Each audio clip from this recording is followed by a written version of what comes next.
This is Dave. Dave is in a hurry. It is 5:47 on a Wednesday, and Dave has 8 minutes to buy dinner for 4 people. Dave also has $11. Dave does not know this yet.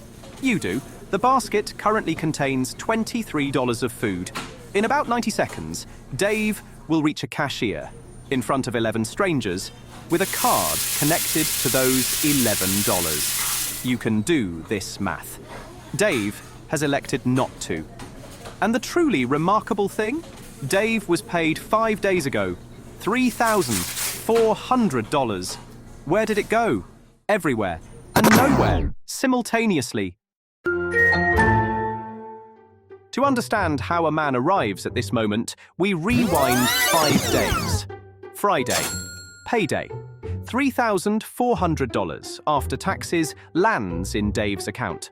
For approximately 6 hours, Dave is a wealthy man. There were the groceries, $287 for 4 humans and 1 cat, which is reasonable.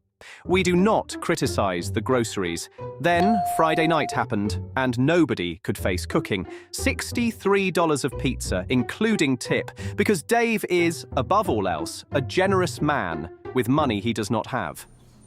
Saturday. Tyler's travel team registration, due apparently yesterday. $185 for 11-year-olds to play a sport they will all abandon by 15. We budgeted for this, Dave said. They had not. There was no budget. There was a feeling, and the feeling had run out of money. Sunday, a message arrives from Dave's eldest away at college, $120. For, quote, books, followed by the book emoji.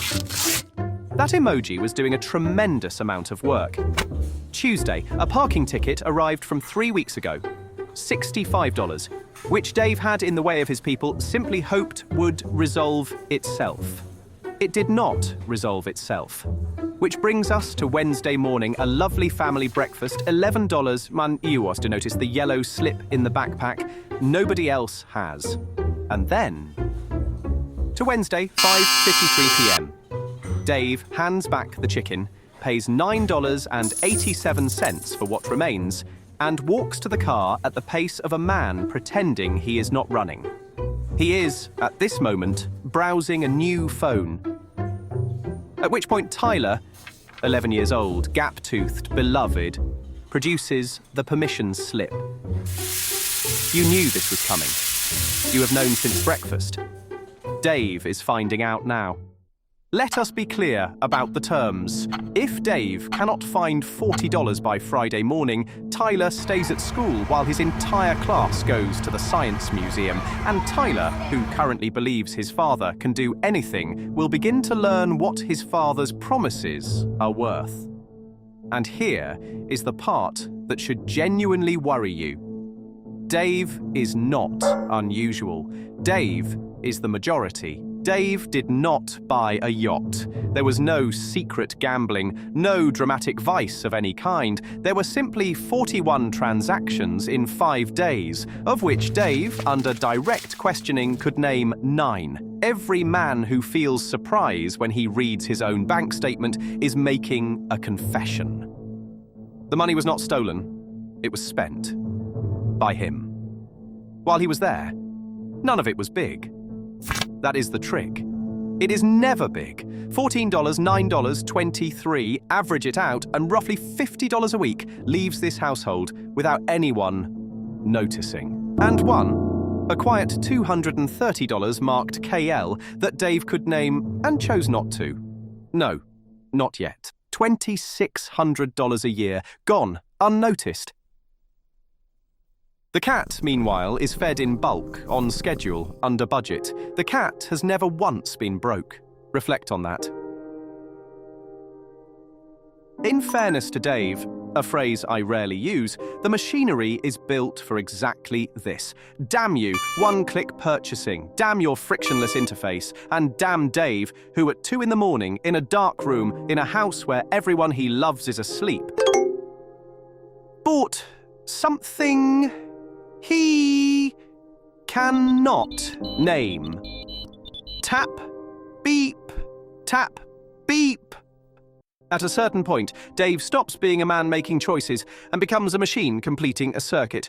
Earl, Dave's father, who pays for everything in cash from an envelope labelled envelope, watches all of this the way one watches a raccoon operate a microwave. But the deepest problem is not the apps, and it is not the noticing. It is a man Dave has never met named Future Dave. Future Dave is magnificent. Future Dave has savings, abdominal muscles, and a calendar. Future Dave handles things, which is why present Dave's answer to every financial question for 20 years has been the same 6 words. I'll sort it out next month. Dave's adult life has been less a series of money mistakes and more a masterclass in financial self-sabotage. A one-man workshop, taught by Dave, to Dave. With money Dave did not have. Friday, for the record, Earl paid for the field trip, in cash. From the envelope, he handed the $40 to Tyler. Tyler grinned like he'd been given the world. Then Earl looked at Dave. For 4 entire seconds, nobody said anything. There was nothing to say. Dave understood what those 4 seconds cost. Not $40, something you cannot put back in an envelope.